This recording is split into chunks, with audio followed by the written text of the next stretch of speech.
ఈ వీడియో అయితే అస్సలు స్కిప్ చేయకండి. టీసీఎస్ నాసిక్‌లో ఏం జరుగుతుందో ఈ వీడియోలో తెలుసుకుందాం. ఇది కథ అయితే 2022 నుంచి అయితే జరుగుతుంది.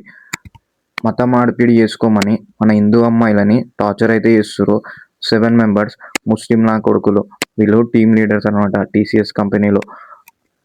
అయితే సెక్షువల్ హరాస్మెంట్ చేస్తూ వీళ్ళపైన మీరు బుర్కాలు వేసుకోండి, ఇంకా ఈ మత మార్పిడి చేసుకోండి, మా టీంలో పని చేయకండి, అట్లా ఇట్లా అని బ్లాక్మెయిల్ చేసేస్తూని వీళ్ళు పోయి హెచ్ఆర్కి కంప్లైంట్ ఇస్తే హెచ్ఆర్ అది కూడా అట్నే ఉంది, అది కూడా ముస్లిమే.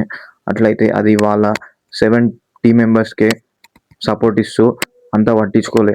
కొన్ని రోజుల తర్వాత వీళ్ళు పోయి పోలీస్ స్టేషన్కి కంప్లైంట్ ఇస్తే అప్పుడు పోలీస్ వాళ్ళు 6 మెంబర్స్ లేడీ కానిస్టేబుల్ని ఈ టీసీఎస్ కన్సల్టీలో ఎంప్లాయీస్గా జాయిన్ చేసి అండర్ కవర్ ఆపరేషన్ స్టార్ట్ చేశారు 40 డేస్ పాటు.